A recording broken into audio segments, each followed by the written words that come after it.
Hi, I'm Sherry Forsyth. I'm a peak performance coach, and one of the areas I specialize in is bereavement.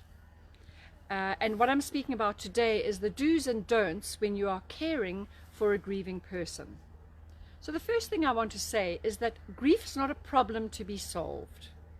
It's rather an experience that needs to be supported, to be loved, to be witnessed. Susan Delaney, who's the head of hospice in Ireland, gives a TED talk where one of the things she does is she compares helping a grieving person to a person who has a broken arm. So if you have a broken arm, a broken bone, generally you'll go to the doctors and a cast will be put onto your arm.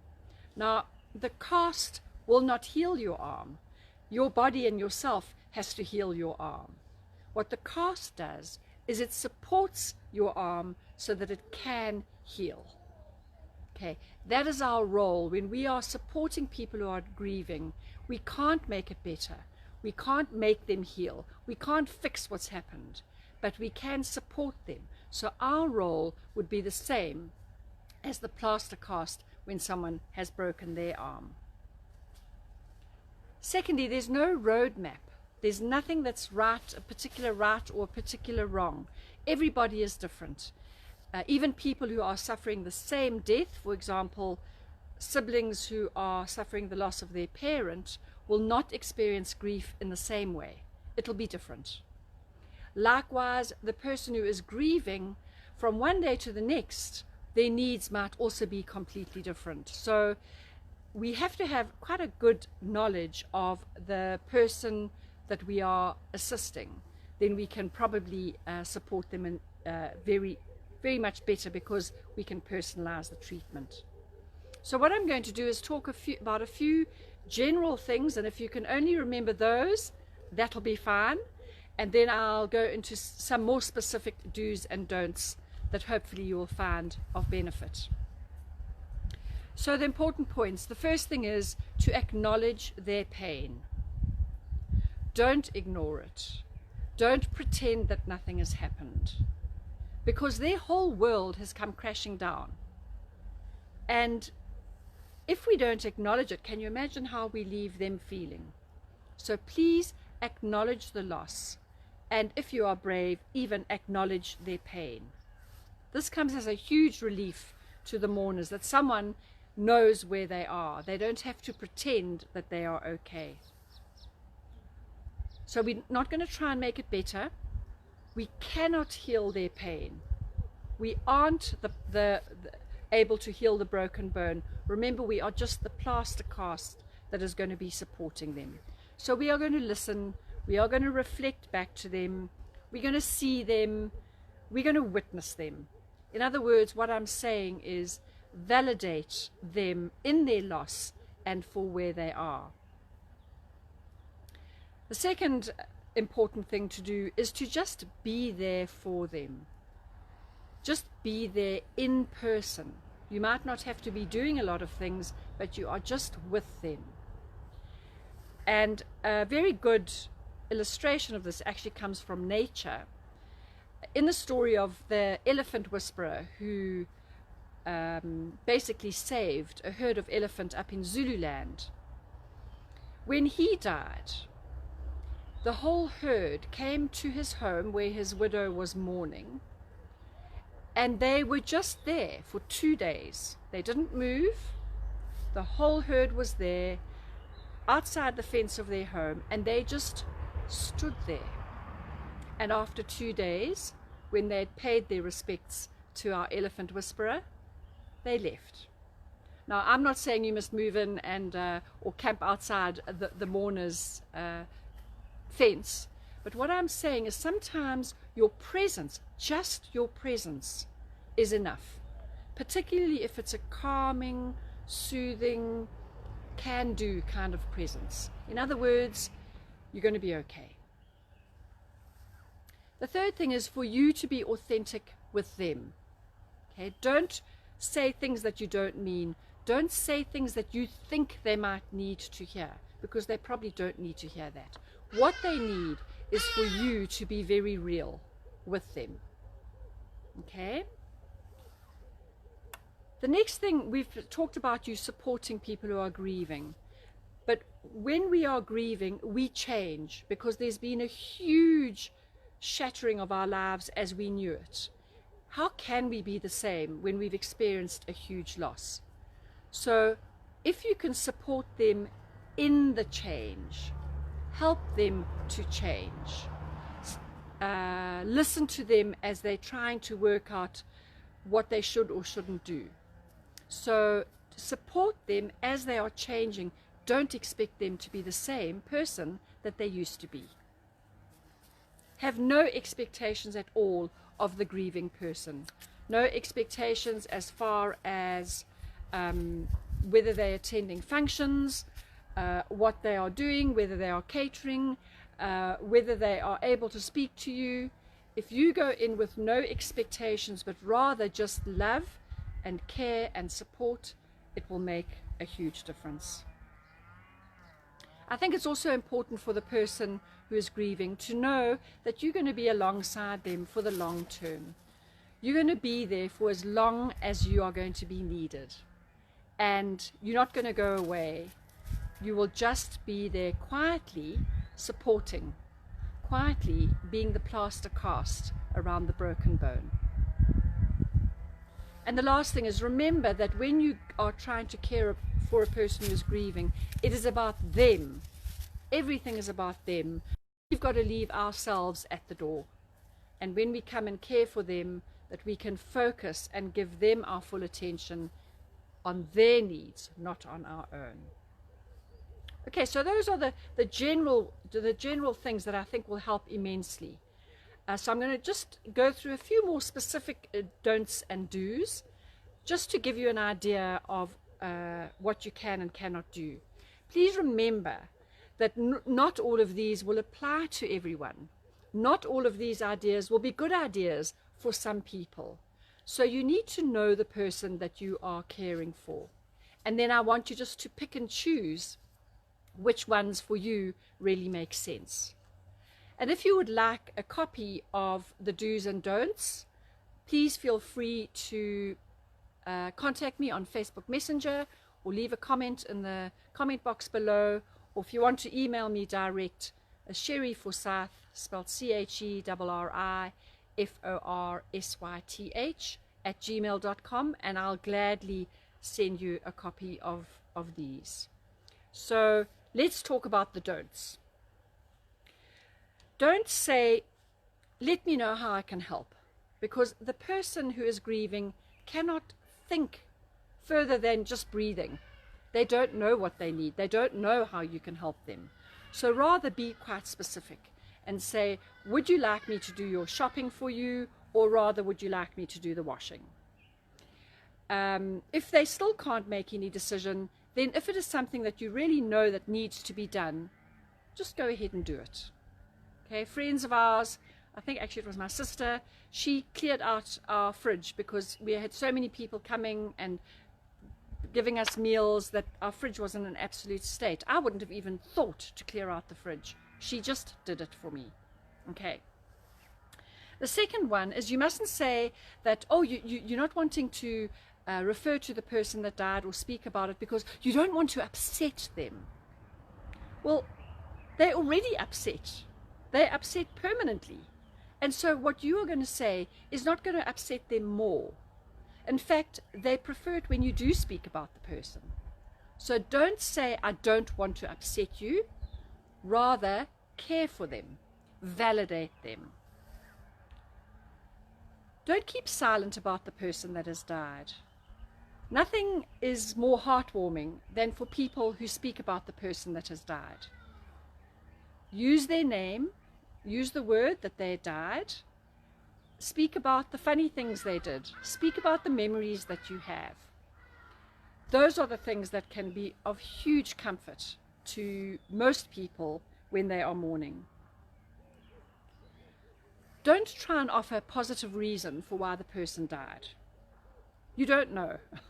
And also, are there any positive reasons? God needed another angel. Well, really? He could have had somebody else. He didn't have to take my angel. So don't try and help by giving a positive reason for why they died. Also, remember that this is about the person who's mourning, not about you. So don't compare your loss with their loss.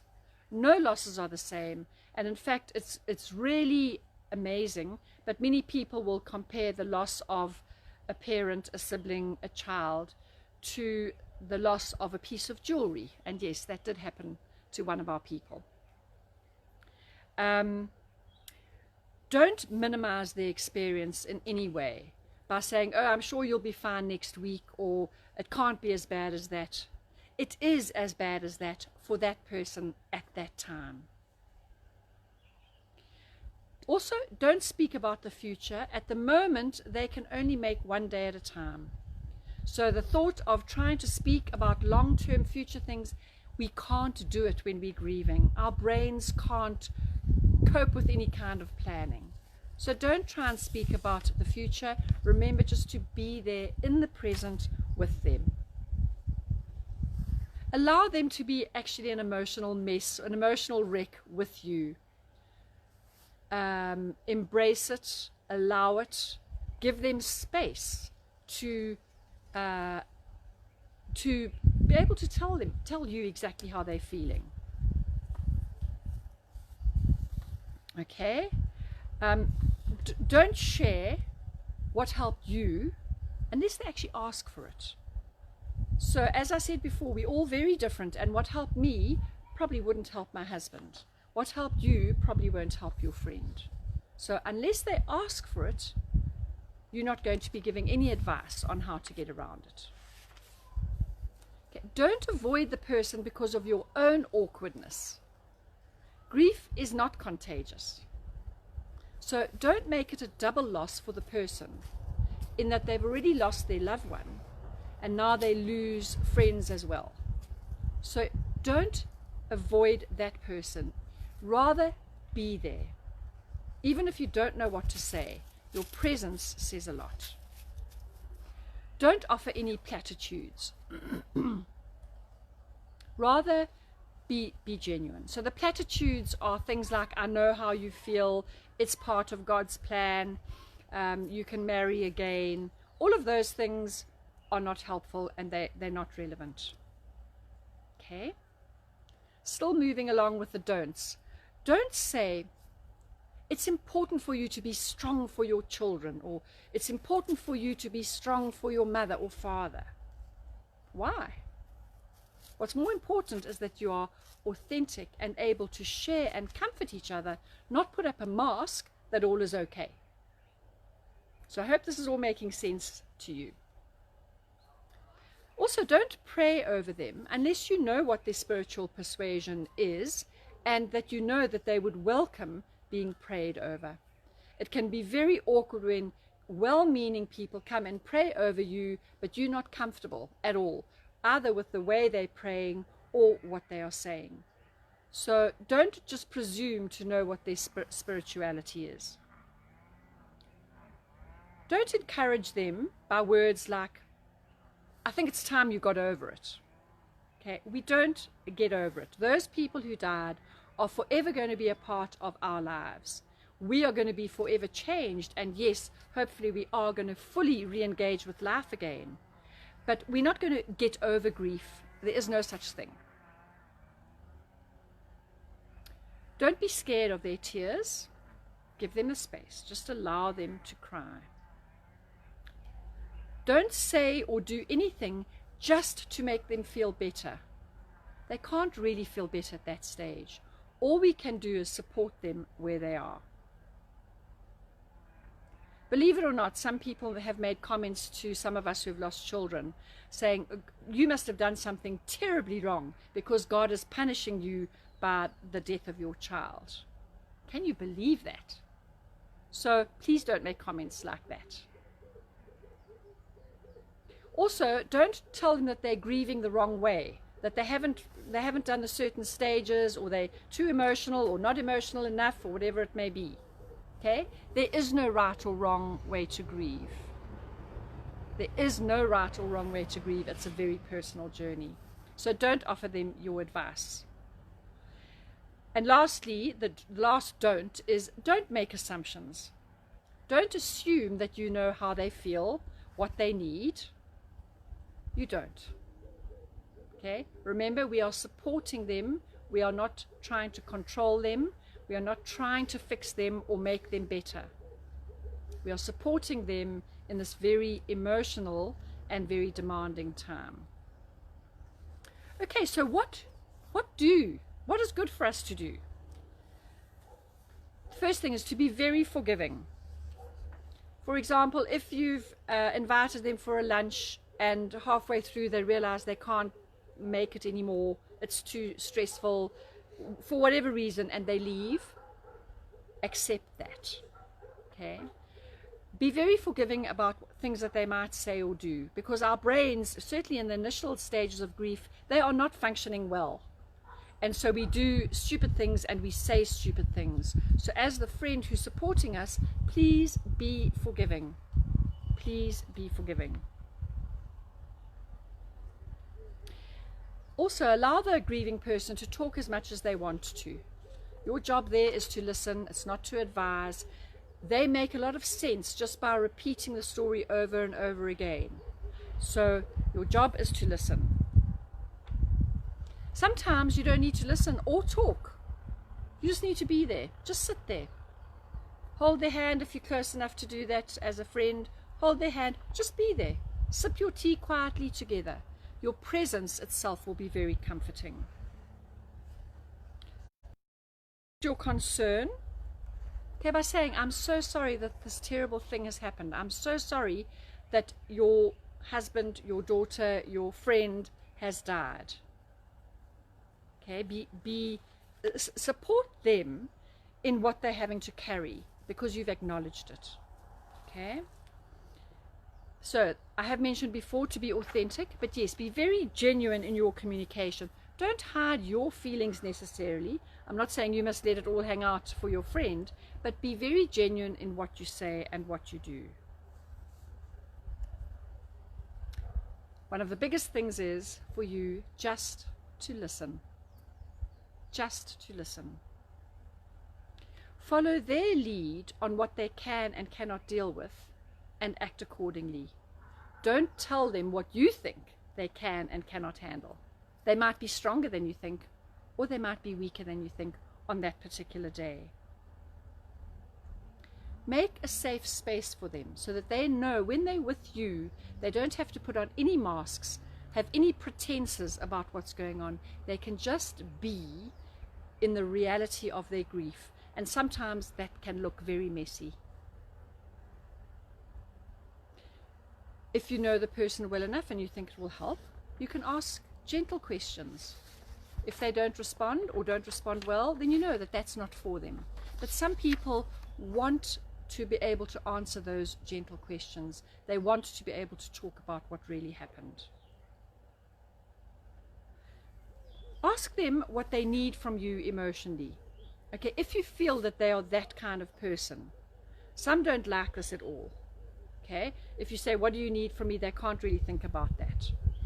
But it's quite a difficult balancing act, because sometimes as a grieving person, we are wanting people to lean in towards us, and other times we're wanting them to move away.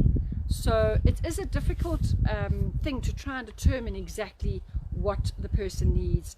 Hence, if you feel it's appropriate, ask them what they are needing you to do, and hope that they can be honest enough to say, actually, I would like to just be on my own at the moment. Remember that the griever is trapped and has to receive everything that people are giving to them. I want to mention when I was actually on my bed, so I was a captive audience, and someone came to visit, and actually I ended up comforting them rather than the other way around, and I couldn't go anywhere else because actually I was in my bed. So remember that the people who are grieving they have to receive, they're being bombarded by lots of care, and some of it isn't valuable. So just be cognizant of that fact. You need to respect them. Just because they have lost someone doesn't mean to say that they've lost their marbles or their thought processes, even though at times it might look like it. And my next live Facebook is on what happens to your body when you grieve. So you'll see we actually do kind of lose our marbles a little bit. Do allow them time to breathe, with or without you. With or without you. Reflect back their comments to them, which is a way of active listening. Don't try and fix it, but just say, oh, I agree, it must be awful to feel so out of control. Okay? We love you. This is what's good to say. We love you, and we are alongside you for as long as you need. Not forever, okay, necessarily, but for as long as you need me, I'm going to be here, so that they know that they have got your unwavering support. Realize that the grieving person has very limited energy. Grieving is very hard work, and their energy is really being put to trying to make sense of what's happened, the new normal in their world. So they have very limited energy. Please be understanding of that. They need to sleep. Allow them to do that. If you are steady, calm, and consistent, it helps them a lot. Okay, they know that you can kind of be their rock at a distance if necessary, but that you are there for them. Not in their face, not all the time, but you are there. Remember the important dates and acknowledge them. The dates of the grievers' birthdays, especially the first ones, is going to be a difficult day, because how can she celebrate her birthday when her husband has died? The first anniversaries, first Christmas, all of those are going to be really important and quite difficult days for the mourners. Remember to let them be sad. It's okay for them to be sad. It's okay for them to be crying. They've lost someone they really loved. Isn't that a natural response? So support them in that and help them to see that it's quite okay that they cry with you. And the last do is, sometimes you might not want to be too close to the person who's grieving. You might not want to disturb them or interrupt them. You can leave care packages at the gate, at the front door. Just something that will soothe them. Maybe some lovely hand cream. With something that's not got a huge emotional context to it. Just, I'm thinking of you and I'm here. So that will help a lot. And I'd like to end by saying what really helped me hugely was that my sister-in-law actually phoned me every single day, probably for about a year. And that was what I needed. I needed to be able to speak things with her. It helped me make sense of what was going on in my life. And so, because she didn't live that close to me, she used to phone me pretty much every day, and it happened definitely for a year, if not a bit longer. She really showed that she is prepared to really walk alongside me. And she didn't phone every day, but her support over the time, and it's down the line that we need it, has really been amazing. She taught me how to care for others. So I invite you to be as caring, as supportive, as loving, as validating as my sister-in-law was to me. So if you have any ideas, any comments on what I've been saying here, any ideas of additional do's or don'ts that you found or you think are really important, please feel free to put it in the comment box below, so that we can help more people. Also, I invite you to subscribe to my YouTube channel so that you'll have access to all my videos. And lastly, I want to, as always, thank you very much for your time in listening to this video. And if you think that it will help someone else, I ask you please to share it as well. Thank you so much for listening.